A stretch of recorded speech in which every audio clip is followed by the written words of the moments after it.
नमो सिद्धाणं नमो आयर्याणं नमो वच्छायाणं नमो लोये सव्वसाहुणम् नमः समयसाराय स्वानुभूत्या चकास्ते चित्स्वभावाय भावाय सर्वभावांतरच्छिदे।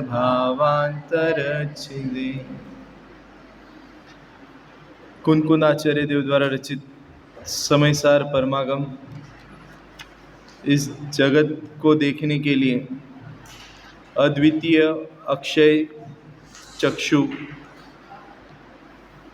वास्तव में ये समयसार जो है यही सार है, बाकी अन्य कुछ सार नहीं है ना। पूजन की लाइनों में भी कई प्रकार से आपने सुना होगा, समयसार ही सार है और कुछ सार है नहीं, है ना। समयसार शब्द का अर्थ क्या है वहाँ पे, यहाँ पे भी हमने लिया उसे कि जो द्रव्य कर्म, भाव कर्म, नौ कर्म से रहित जो शुद्धात्मा है।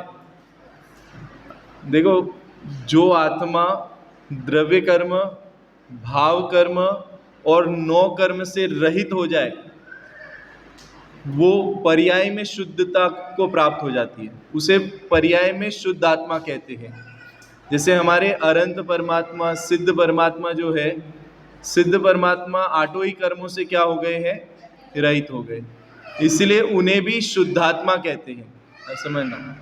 और यहाँ पे जो बात चल रही है वो किस शुद्धात्मा की बात चल रही है कि जो द्रव्य कर्म, भाव कर्म, नौ कर्म के साथ रहने पर भी, उसके साथ पाए जाने पर भी उस रूप कभी नहीं हुआ है, उसका स्वभाव उस रूप कभी नहीं हुआ है, ऐसे शुद्धात्मा की बात यहाँ पे की जा रही है। सब समझ। एक तो सोना जो होता है ना, इस समझो एक 10 ग्राम का शुद्ध सोना हो, 10 ग्राम के बिस्किट आता है ना जो सोने का बिस्किट, वो कैसा होता है, एकदम 100% वाला जो होता है वो कैसा है, शुद्ध सोना है। तो वो स्वभाव से भी शुद्ध है और पर्याय में भी क्या हो गया है, शुद्ध हो गया है। अब उसके पर्याय में भी कोई इम्प्यूरिटीज नहीं है। लेकिन यहाँ पे जिस शुद्धात्मा की बात कर रहे हैं वो कौन से शुद्धात्मा की बात कर रहे हैं, वो जो जीव नामक पदार्थ है, जो खदान में पाया जाने वाला जो सोना है ना, जो मिट्टी के साथ वाला सोना है, वो मिट्टी के साथ में पाए जाने पर भी उसका स्वभाव उस मिट्टी रूप कभी, वो शुद्धात्मा की बात यहाँ पे कर रहे हैं। और वो क्या है, वो शुद्धात्मा वास्तव में सार है। और ऐसे शुद्धात्मा को देख लेना, ऐसे शुद्धात्मा को जान लेना, उसे ही अपना मान लेना और उसी में उपयोग की क्या हो जाना, स्थिरता हो जाना, उससे क्या होता है कि उससे पर्याय में भी क्या हो जाती है, शुद्धि प्रकट हो जाती है। तो इसीलिए यहाँ पे इस समय सार में वो द्रव्य कर्म, भाव कर्म और नौ कर्म से रहित जो शुद्धात्मा का स्वभाव है वो सार है। और उस सारभूत आत्मा को यहाँ पे बताने की क्या की गई है, प्रतिज्ञा की गई है। उसे बताने के लिए यहाँ पे प्रयास किया जा रहा है ना। तो यहाँ पे हमने इस पहले मंगलाचरण के श्लोक में जो है काफ़ी चर्चा हम कर चुके हैं, सिर्फ रैपिड रिवीजन कर लेते हैं हम। उसकी विशेषण बताए कि वो शुद्धात्मा कैसा है, तो क्या कहा, शुद्ध सत्ता स्वरूप। कैसा है वो, शुद्ध सत्ता स्वरूप। दूसरा विशेषण क्या बताया, चेतना गुण, चेतना गुण रूप स्वभाव जिसका पाया जाता है। और तीसरा विशेषण क्या है, पीछे से बोलिए ना, पीछे से किसी को नहीं आ रहा है। तीसरा क्या है, देख के बोलो भले, अपने ही, सब जन नहीं बोल रहे, मुझे सब बोलते हुए नजर आने चाहिए। देख के पढ़ो, उसमें से आगे वाले नहीं, पीछे वाले, पीछे 3 बेंच वाले हैं ना, वो सब आप निकालो पहले तो, कहाँ पे वही नहीं पता है, फटाफट निकालो। साथ में किसी को हाथ नहीं उठाना है, सब जन एक साथ में देख के पढ़ो भले, अपनी ही अनुभव रूप। क्या अर्थ है इसका? कि स्वयं अपने ही द्वारा अपने से ही अनुभव में आता है, किसी और। देखो, मैं जो जान रहा हूं, मैं जानने वाला हूं, ये मैं जो जानने वाला हूं, ऐसा जानने के लिए मुझे कोई दूसरा जानने वाला चाहिए। आप समझ, मैं जान रहा हूं, मैं जानने वाला तत्व हूं, ऐसा जानने के लिए कोई दूसरा चाहिए आपको व्यक्ति के वो आके आपको बताए कि आप जानने वाले हो। कि वो जानने रूप जो परिणमन आपके अंदर हो रहा है ना, वो कौन अनुभव कर रहा है? वो स्वयं ही आपको क्या हो रहा है, वो ख्याल में आ रहा है। आपकी ध्यान वहां पे नहीं है, वो बात अलग है। लेकिन मैं जानने वाला हूं, ऐसा जानन रूप परिणमन जो है आपके स्वयं में ही क्या हो रहा है, निरंतर हो रहा है। और उसके माध्यम से स्वयं ही स्वयं से क्या हो रहा है, प्रकाशित हो रहा है। उसको प्रकाशन करने के लिए किसी और दूसरे की आवश्यकता नहीं है। उदाहरण के लिए ऐसा कहा जाता है कि जैसे दीपक को देखने के लिए दूसरे दीपक की जरूरत है क्या? कभी ऐसा किया आपने कि दीपक को देखने के लिए, ये तो दीपक क्या कर रहा है कि घटपट को प्रकाशित कर रहा है। तो घटपट को प्रकाशित कर रहा है, तो अब दीपक को कौन प्रकाशित करेगा? तो उसके लिए है ना, साक्षी ऐसा कर, एक दूसरा दीपक लेके आ, मुझे दीपक देखना है ना। तो ऐसा करते हैं क्या कभी? तो दूसरा दीपक लाके उस दीपक से उस दीपक को देखते हैं क्या? क्योंकि वो जो प्रकाशन हो रहा है ना उसका, उसके प्रकाशन में घटपट भी प्रकाशित हो रहे हैं और वो स्वयं भी क्या हो रहा है, प्रकाशित हो रहा है। उसको प्रकाशित करने के लिए दूसरे दीपक की जरूरत। ऐसे ही मेरे ज्ञान में सारी वस्तु क्या हो रही है, प्रकाशित हो रही है, जानने में आ रही है, दिख रही है। तो वो जो दिख रही है, तो वो देखने वाले को देखने के लिए हमें दूसरे ज्ञान की आवश्यकता नहीं है। वही ज्ञान देखने वाले को भी क्या कर रहा है, देखने का सामर्थ्य रखता है। ख्याल में आ रही बात? तो इस तरीके से स्वयं से ही क्या हो रहा है, प्रकाशित हो रहा है। और अगला विशेषण क्या है? तीन लोक के समस्त पदार्थ, चराचर पदार्थों को एक साथ एक समय में क्या करने वाला है, जानने वाला है। ऐसे स्वभाव को धारण किए हुए कौन है? कौन है? कौन है? शुद्धात्मा। और वो शुद्धात्मा कौन है? वो शुद्धात्मा रियल में, एक्चुअल में मैं ऐसा हूं। मैं कैसा हूं? मैं ऐसा हूं। आप समझना, एक्चुअल में मैं ऐसा हूं, और ऐसा हूं, ऐसा अभी मुझे क्या नहीं है, ऐसा मुझे ज्ञान नहीं है, ऐसा मुझे श्रद्धान नहीं है। और ऐसा ज्ञान और श्रद्धान से रहित मेरा जितना भी जानना और एकाग्रता हो रही है जहां पे भी, वो सब मेरा क्या हो रहा है, विपरीत चारित्र का भी क्या हो रहा है, विपरीत परिणमन चल रहा है ना। ऐसा मानने पर भी, मुझे ज्ञान नहीं होने पर भी, मैं ऐसा हूं, ऐसा मुझे ज्ञान नहीं होने पर भी, ऐसा नहीं मानने पर भी, क्या मैं ऐसा नहीं हूं? आप समझ, ऐसा मैंने अनादिकाल से अपने आप को नहीं माना, नहीं जाना। चलो, तो क्या मैंने अनादिकाल से अपने को क्या माना, शरीर रूप माना। तो क्या मैं शरीर रूप हो गया? मैं ये शुद्ध सत्ता रूप जो मेरी वास्तविक परिस्थिति है, क्या वो खत्म हो गई? क्या वो नहीं रही? कब नहीं रही? ऐसा आत्मा कब नहीं है? कब नहीं है? समझो, आज आप सम्यक दर्शन करने के लिए रेडी हो रहे हो, तैयार हो रहे हो, ठीक है। तो अब ऐसा शुद्धात्मा तो इतने साल से आपने उसको माना नहीं है, जाना नहीं है, और आज मानने के लिए क्या हो रहे हो, तैयार हो रहे हो। तो बोलो, आज वो अभी वो शुद्धात्मा ऐसा का ऐसा ही है कि नहीं है? कि वो कहेगा कि नहीं, थोड़ी देर वेट करो, इतने साल से तुमने मुझे क्या माना, अशुद्ध माना, शरीर माना, तो अभी मैं थोड़ा सा वो शरीर रूप हो गया था, अब मैं वापस से क्या करता हूं, थोड़ा शुद्ध होके आता हूं, फिर तुम मुझे शुद्ध मानो। ऐसा है क्या? अरे वो तो हर समय ऐसा ही है, आप उसे मानो या नहीं मानो, उससे उसमें अब सोने को कोई मिट्टी मान लेवे, आप समझना, कोई सोने को मिट्टी मान लेवे, तो क्या वो सोना मिट्टी हो जाता है?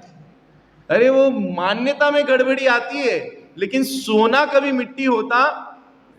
और वही मान्यता जो सोने को मिट्टी मान रही थी, अब पलट के किसी ने आके हमें, है ना, ये परिचय कराया, जो उस सोने को पहचानता है, उस सोने के स्वरूप को पहचानता है, उसने आके बताया कि ये जो 1 किलो का ढगला लेके आए हो ना, ये पूरी मिट्टी नहीं है, इसमें सोना है। अब समझना क्या बात कर रहे हो? दिख ही नहीं रहा है सोना, तो हमने देखा है। पागल समझा है क्या आपने हमें?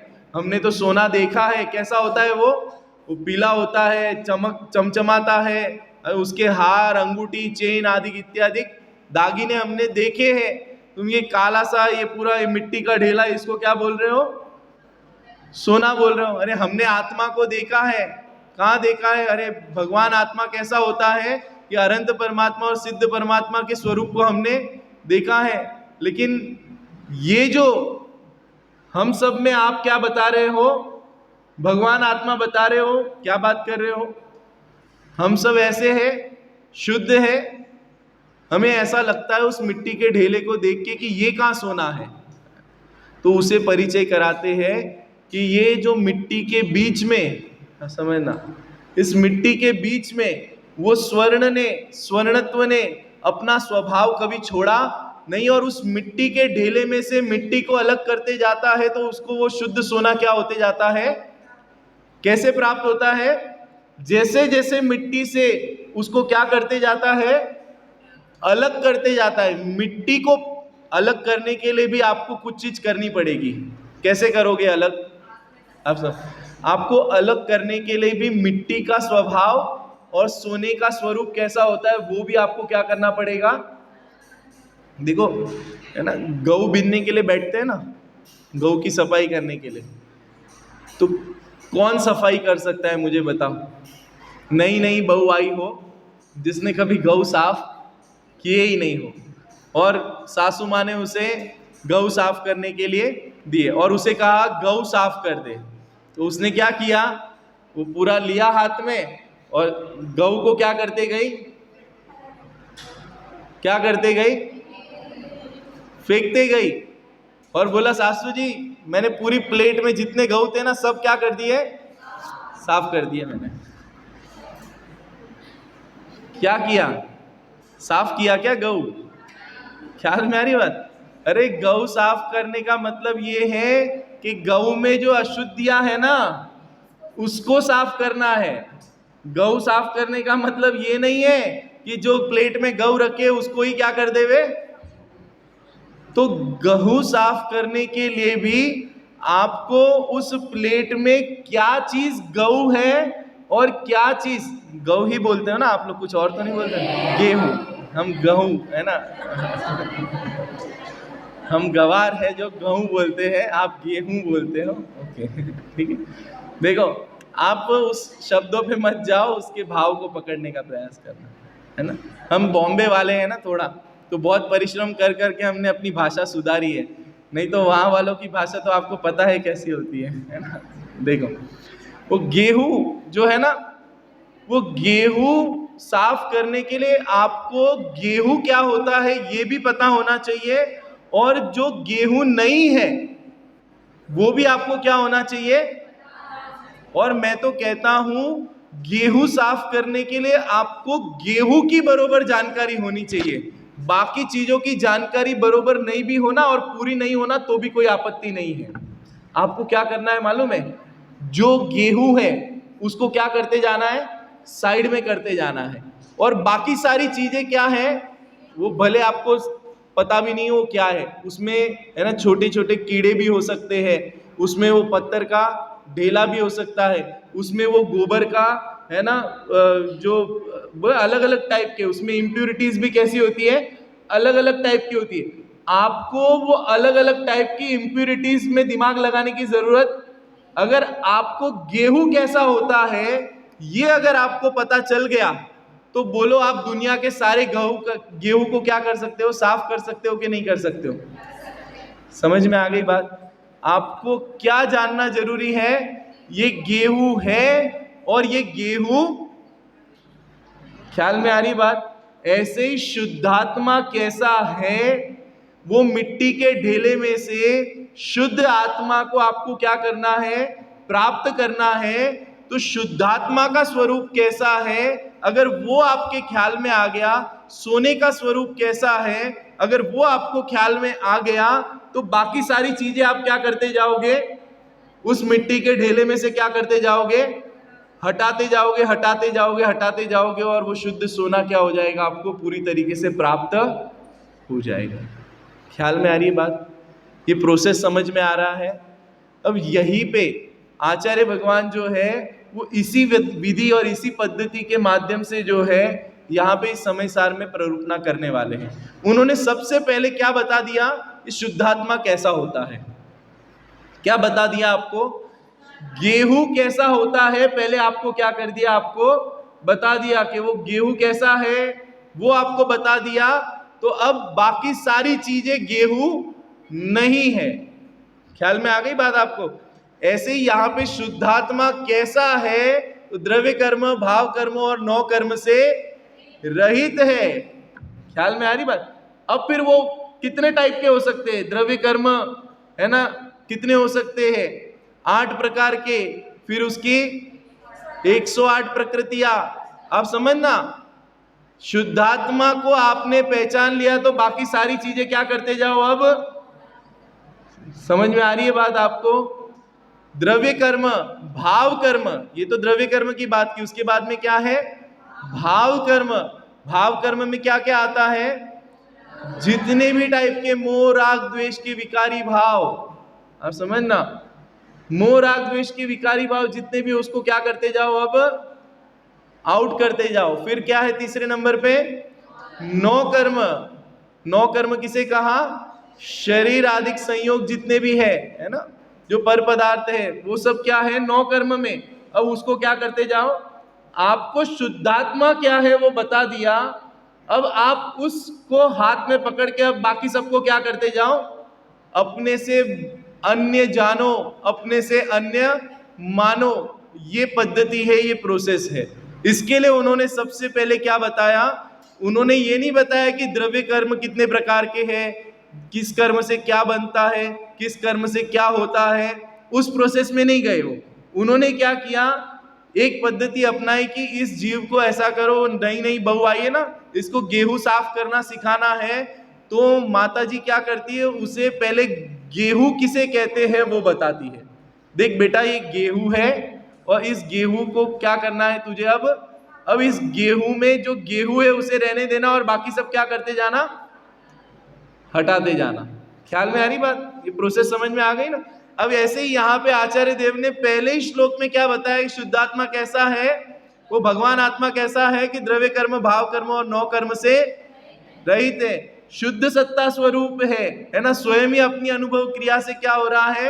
प्रकाशित हो रहा है, चैतन्य गुण वाला है।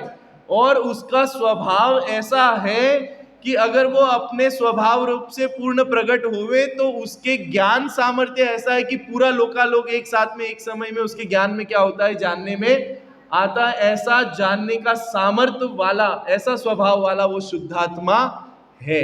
कौन शुद्धात्मा? वो शुद्धात्मा। ऐसा मैं हूं, ऐसा मेरा स्वभाव है। ठीक है, यहां तक बात हो गई। अब अगली गाथा में, अब गाथा को यहाँ पे प्रारंभ करते हैं हम। देखो, पहले नंबर की गाथा में जो है आचार्य देव ऐसा कहते हैं कि ध्रुव अचल अनुपम गति पाए हुए सब सिद्ध को मैं वंद श्रुत केवली कथित कहूँ समय प्राभृत को अहो। कि मैं ध्रुव, अचल और अनुपम इन तीन विशेषणों से युक्त गति को प्राप्त हुए सर्व सिद्धों को मैं क्या करता हूं? वंदना करता हूं, नमस्कार करता हूं। और वो कैसे है सिद्ध? कि उन्होंने क्या कर लिया है? कि उन्होंने ध्रुव, अचल और अनुपम गति को क्या कर लिया है? प्राप्त कर लिया। ठीक है ना? तो वो ध्रुव, अचल और अनुपम गति को कैसे प्राप्त किया उन्होंने, और वो जो गति है उनकी वो कैसी है? वास्तव में देखा जाए तो ये चार गति से वो गति कैसी है? विलक्षण है। वो गतियों में नहीं कहीं गिनी जाती उसको। ये चार जो नरक, तिर्यंच, मनुष्य और देव गति जो है, इससे वो कैसी है? अलग है। और वो कैसी है कि ध्रुव स्वभाव के अवलंबन से प्रकट हुई है, इसलिए वो कैसी है? ध्रुव है। किसके आश्रय से प्रकट हुई है? देखो, आपने तत्वार सूत्र के सूत्र पढ़े हैं ना, उसके अंदर नरक गति का कारण क्या है? एक मिनट, अच्छे से सूत्र बोलो ना आप सब जन। ठीक है, बहु आरंभ और बहुत परिग्रह का परिणाम जो है वो किसका कारण है? नरक गति का कारण है। ठीक है, देव गति का कारण क्या है?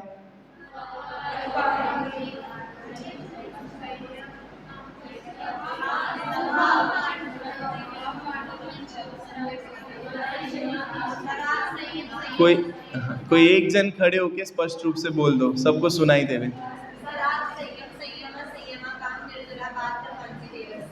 बिल्कुल। उसके बाद में मनुष्य गति का कारण क्या है? ठीक है, और कौन सी गति बच गई अभी?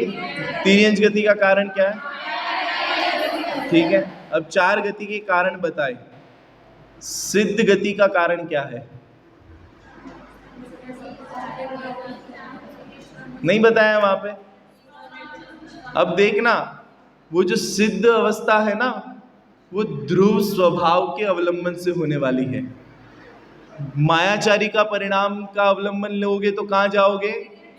आप समझ, ख्याल में आ रहे? द्रव्य कर्म, भाव कर्म, नौ कर्म से रहित जो शुद्धात्मा है वो कैसा है, उसको समझने का प्रयास करो कि ये जो सारे भाव है, ये जो भाव कर्म है ना, इस भाव कर्म के अवलंबन से क्या होता है? चारों गतियों में जाना होता है। लेकिन वो जो शुद्ध स्वभाव वाला जो भगवान आत्मा है, उसके अवलंबन से जो गति प्राप्त होती है वो कैसी है? वो ध्रुव गति, वो सिद्धालय को प्राप्त होता है। ख्याल में आ रही बात? तो वो ध्रुव स्वभाव के आश्रय से जो प्रकट होता है, वो सिद्धालय की जो गति है वो कैसी है? वो ध्रुव है। और वो कैसी है? अचल है। अचल है मतलब अब वो सिद्धालय में जाने के बाद में फिर वहां से निकल के तिर्यंच गति में, नरक गति में, देव गति में होके फिर निगोद, ऐसा कभी होगा उनका? अब ये जो चार गति की जो चला चलता है ना, ये अब वहां पे नहीं पाई जाती। अब समझना, ये जो हम समझो हम देव गति में चले गए, तो देव गति में चले गए तो फिर साधी अनंत काल के लिए हम देव गति में ही रहेंगे कि वहां से क्या हो जाएंगे? चलित हो जाएंगे। आप समझना, देव गति से चलित होके समझो निगोद में चले गए। निगोद में गए तो निगोद में ही बने रहेंगे फिर कभी निगोद से क्या करेंगे? निकलेंगे, फिर एकेंद्रिय, आदिक, तिर्यंच पर्यायों में जाएंगे, फिर है ना 2 इंद्रिय, 3 इंद्रिय, 4 इंद्रिय, 5 इंद्रिय, ऐसे अलग अलग पर्यायों को धारण करेंगे। फिर वो पर्यायों को धारण करके कभी नरक में, कभी देव गति में, कभी तिर्यंच गति में, ये चला चलता क्या होगी? चालू रहेगी। कब तक चालू रहेगी? कि जब तक अचल पद को प्राप्त नहीं करे। तो वो जो अचल अवस्था को प्राप्त हो गए सिद्ध भगवान, उनके अब क्या हो गया है? वो चला चलता क्या हो गई है? खत्म हो गई है। अगर ये भाग दौड़ करना बंद करना हो तो हमें क्या करना पड़ेगा? अपने निज स्वभाव के आश्रय से सिद्धत्व पर्याय की क्या हो सकती है? प्राप्ति हो सकती है। और वो पर्याय कैसी है? कि ये चला चलता से रहित है। और कैसी है? अनुपम है। कैसी है? अनुपम है। कि जो देव गति के देव को भी, है ना, देव गति का 9वें ग्रैविक में जाके जन्म हो जाए, समझो तो कितना सुखी हो जाएगा। सुख है वहां पे।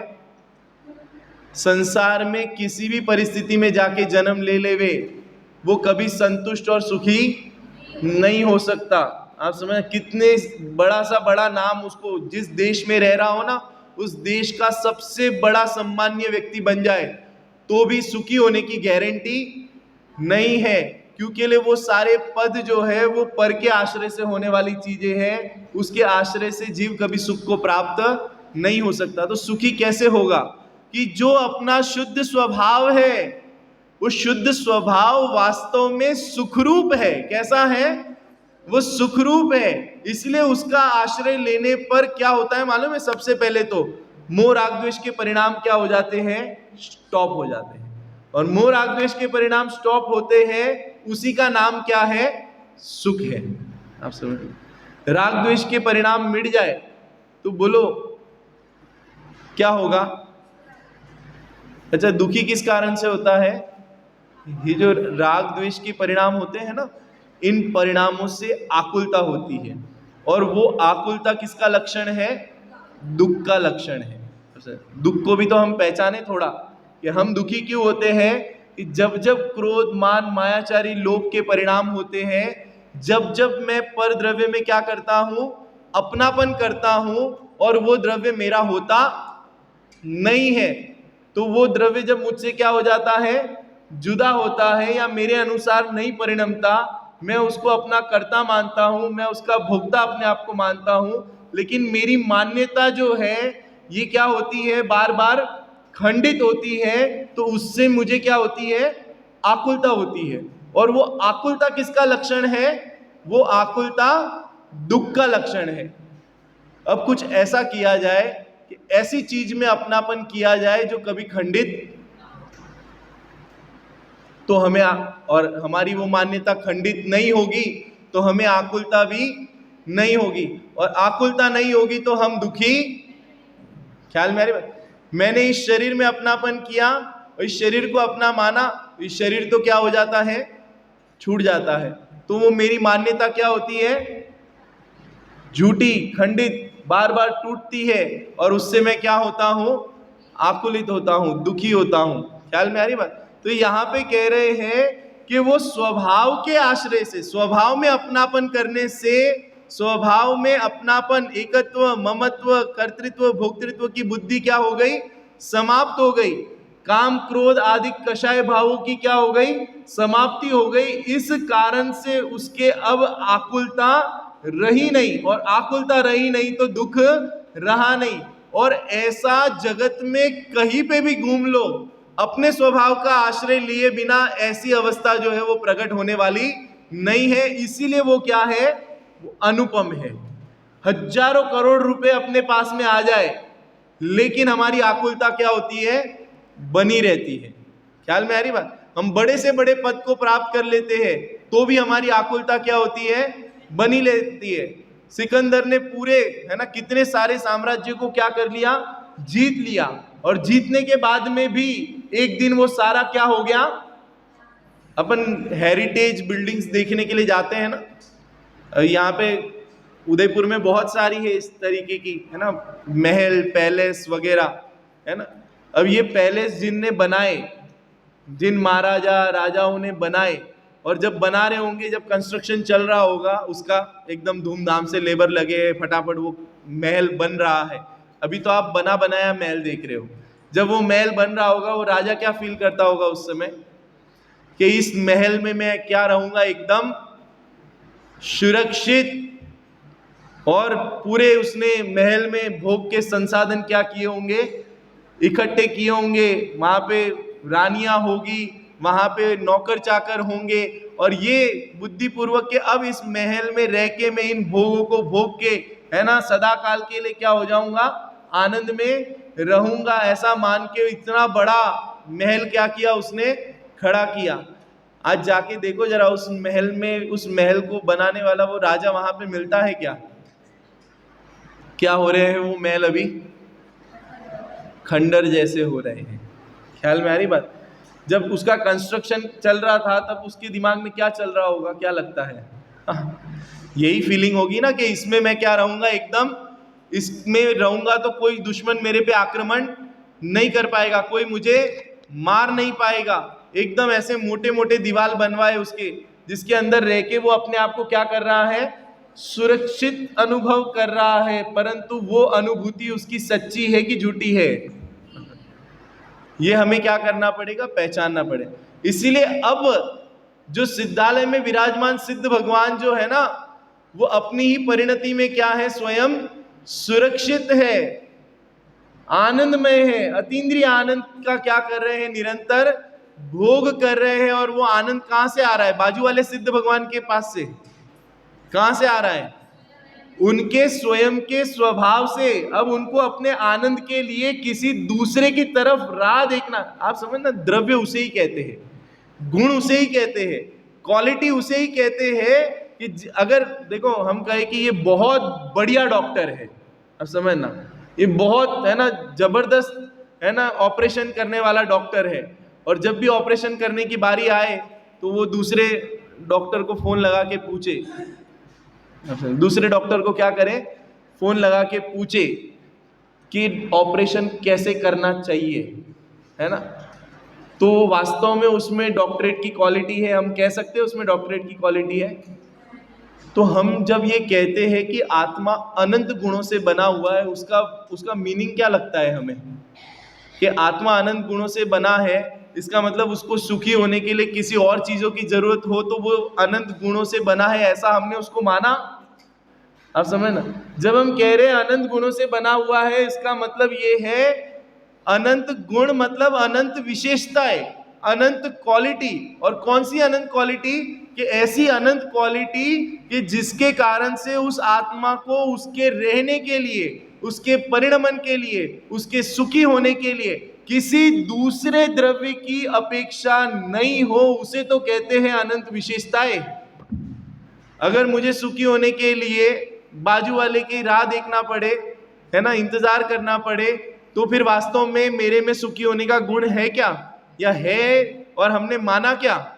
अगर माना, होने पर भी हमने माना नहीं, और हमने अपने सुख को कहां से माना? किसी न किसी पर पदार्थ के कारण से माना। ख्याल में आ रही बात? तो होना अलग बात है और मानना अलग बात है। ऐसे ही यहाँ पे जो सिद्धालय में जो विराजमान सिद्ध भगवान है, वो अनुपम सुख को प्राप्त हो गए, जिसकी तुलना किसी और से की जाना संभव नहीं है, है ना। इस तरीके से यहाँ पे उन्होंने जो सिद्धत्व को प्राप्त हुए हैं उनको नमस्कार करके फिर उस गति की क्या स्वरूप है उसके बारे में बताया, और वो भी बताया कि वो के स्वभाव के आश्रय से वो गति क्या हुई है, उनके प्रकट हुई है। और ऐसा स्वभाव कहाँ पे विद्यमान है? ऐसा स्वभाव किसमें विद्यमान है? कि ऐसा स्वभाव हर जीव में विद्यमान है। उस सिद्धत्व की स्थापना उन्होंने हर जीव में की। किसमें की? ऐसा स्वभाव किसमें है? आप पढ़ना इसमें उन्होंने क्या किया कि ऐसा सिद्ध होने का स्वभाव किसमें है? उस सिद्ध होने का, उस सिद्धत्व की स्थापना उन्होंने हर जीव में की। कोई जीव छोटा बड़ा नहीं है, सभी स्वभाव से कैसे है? आत्मा है, परमात्मा है। अगर अपना आत्मा का आश्रय लेवे तो पर्याय में भी क्या हो सकते हैं? परमात्मा बन सकते हैं। ऐसे महावीर भगवान की शिक्षाओं को हम याद करते हैं कि नहीं करते हैं? ख्याल में आ रही बात? तो ये यहाँ पे उन्होंने हर जीव में उस सिद्धत्व की क्या की? स्थापना की, कि हर जीव में सिद्ध बनने की क्या है? लायकात है। आप समझना, इस तरीके से उन्होंने उस पहले गाथा में इस चीज को बताया। अब दूसरी गाथा में वो कहते हैं ऐसा होने पर भी जो जीव हे भव्य, जो जीव दर्शन ज्ञान चारित्र में स्थित हो रहा है, उसे निश्चय से वास्तव में स्वसमय जानो। क्या करो? जो जीव किस में स्थित हो रहा है? दर्शन ज्ञान चारित्र में स्थित हो रहा है। दर्शन ज्ञान चारित्र मतलब जो आत्मा का स्वरूप है, जो आत्मा का स्वभाव है। जो जीव अपने आत्मा के स्वभाव में स्थित हो रहा है उसे तो क्या मानो? स्वसमय। और जो जीव आत्मा के स्वभाव में स्थित नहीं हो रहा है, और कहाँ स्थित हो रहा है? कहाँ स्थित हो रहा है? पढ़ो, देखो इसे।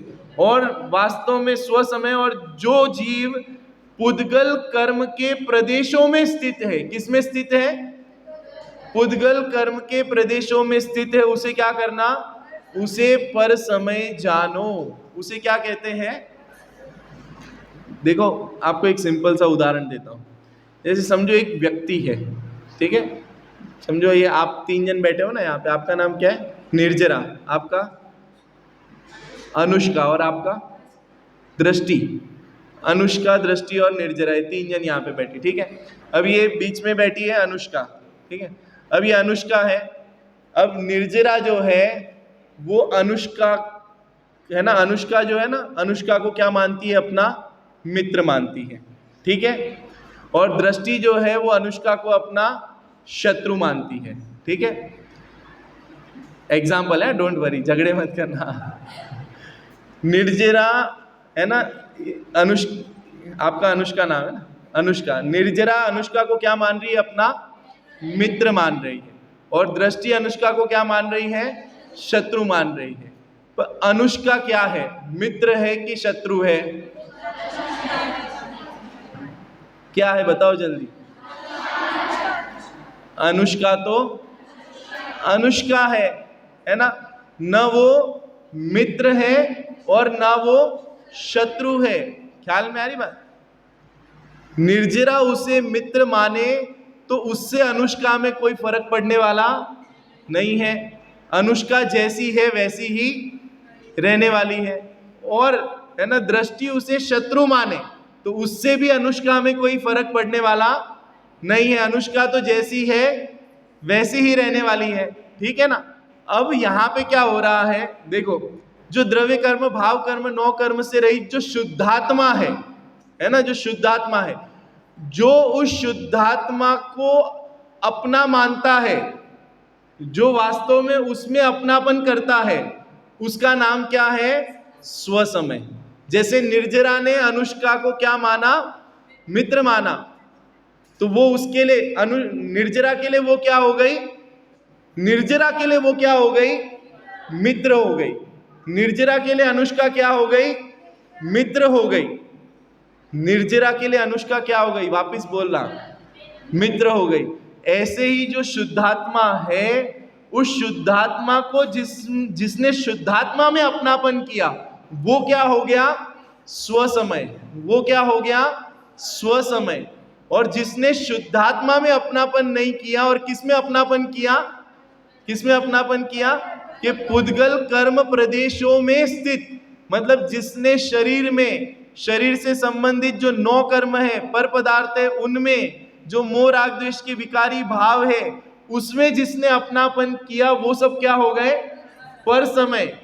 ख्याल में आ रही बात। और ऐसी परिस्थिति में शुद्धात्मा कैसा रहा,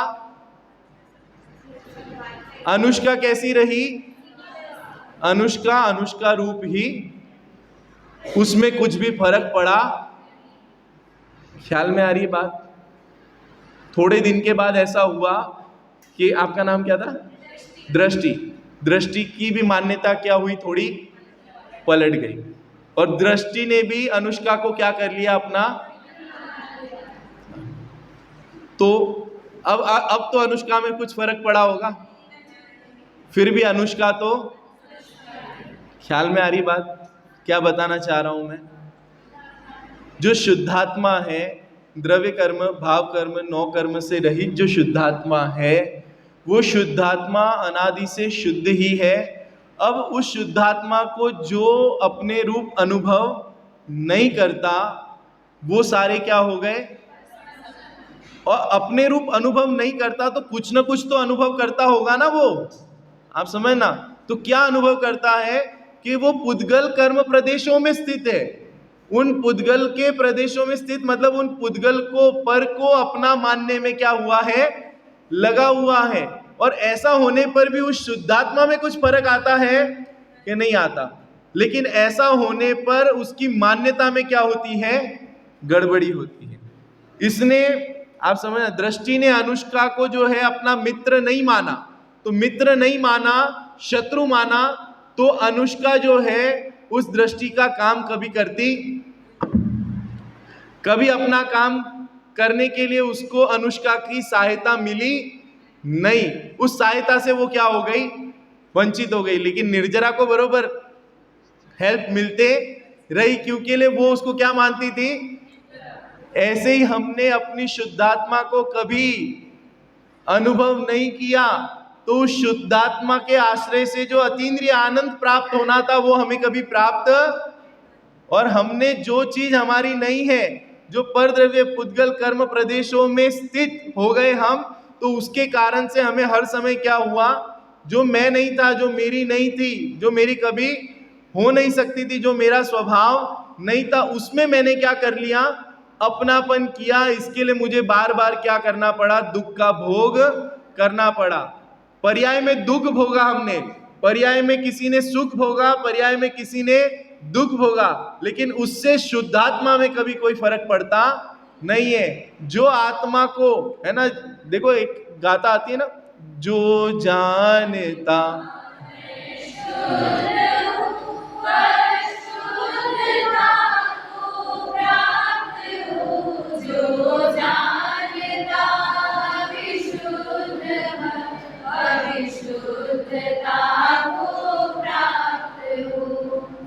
बढ़िया है ना ये। अनुष्का तो जैसी की तैसी है, अगर आपने उसके साथ मित्रता की तो आपको मित्रता का आनंद, लाभ प्राप्त होगा।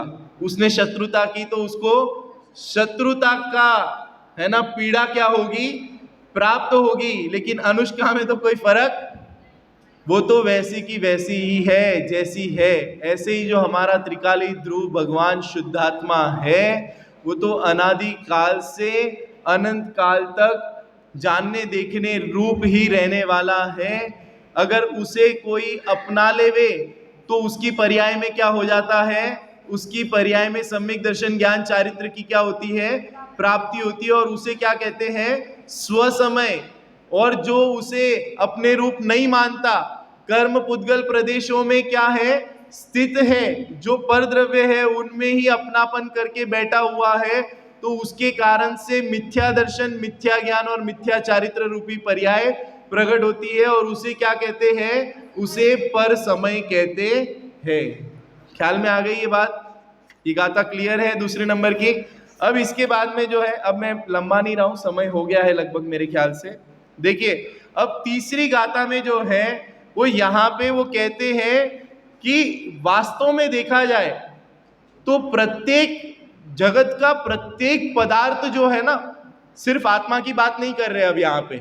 इस तीसरी गाथा में जो है वो समय का अर्थ किया, जगत के सारे द्रव्य जो जो है ना, समय का अर्थ एक होता है परिणमन, जो परिणमता है वो। और यहाँ पे इस तीसरी गाथा में समय शब्द का अर्थ किया है कि छयो द्रव्य। क्या अर्थ किया है, छयो द्रव्य, कि हर द्रव्य क्या कर रहा है, परिणमन कर रहा है। और वो हर द्रव्य कैसा है, तो कहते हैं एकत्व निश्चय गत समय सर्वत्र सुंदर लोक में, उससे बने बंधन कथा जो विरोधनी एकत्व में।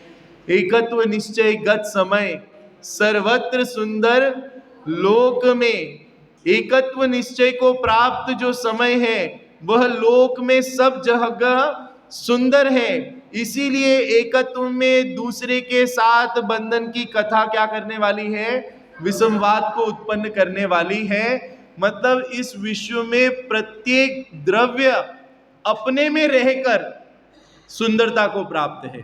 अब समझना, देखो अनुष्का जो है ना, उस मित्रता के कारण से, आज थोड़ा चलेगा अनुष्का जो है ना, उस मित्रता के कारण से, है ना, निर्जरा की मित्रता के कारण से अगर चेंज हो जाती है ना, निर्जरा की तरफ कुछ हो जाती, आप समझना, अगर उसके स्वभाव में चेंजेस आ जाता तो क्या होता।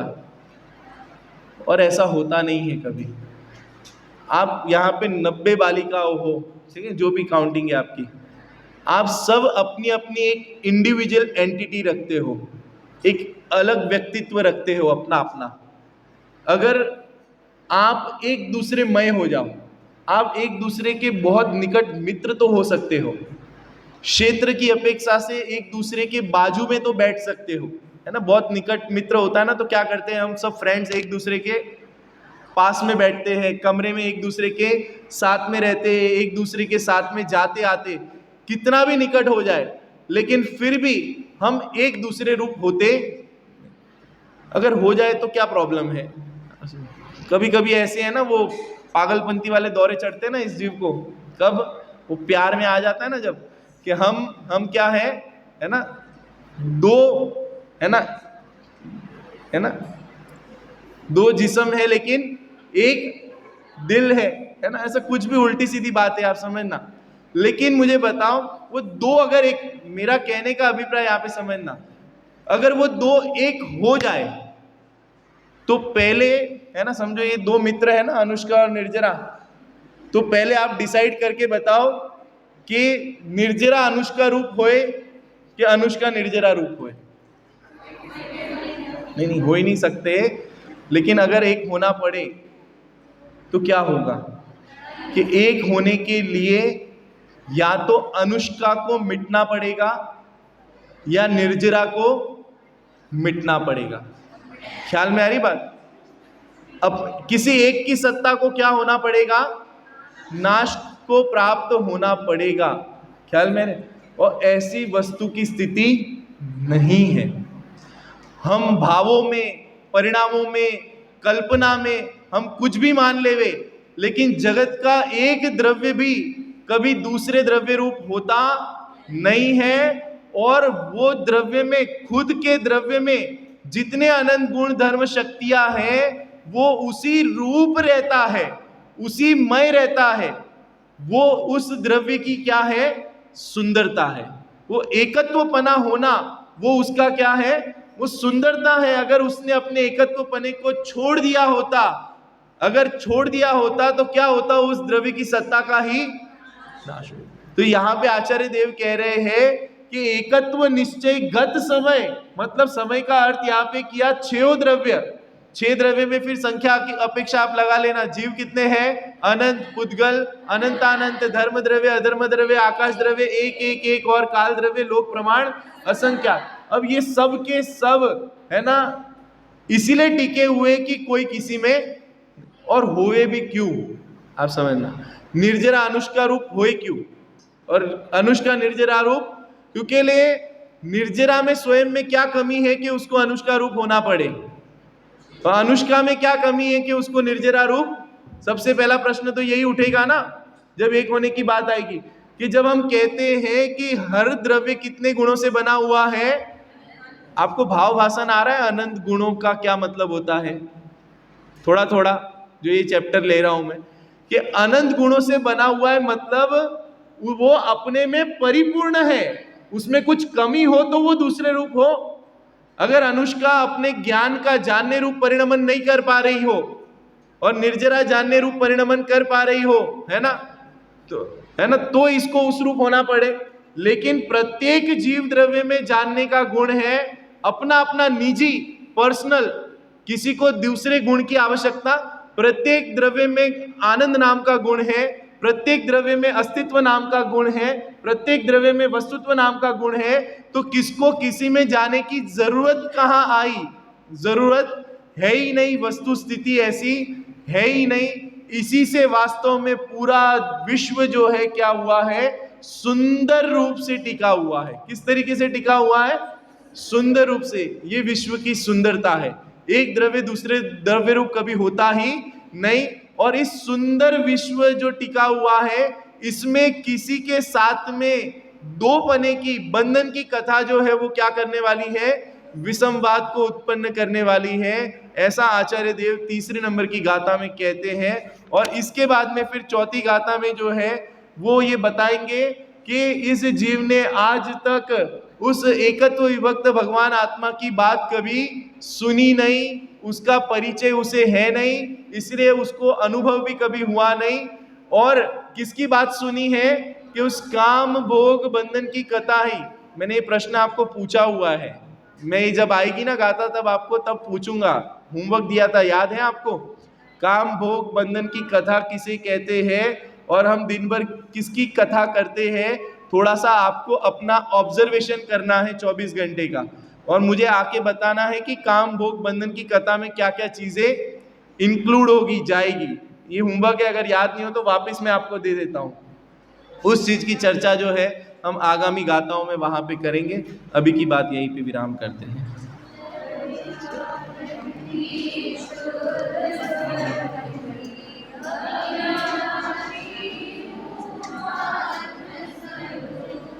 सहजानंदी शुद्ध स्वरूपी अविनाशी हूँ आत्मस्वरूप।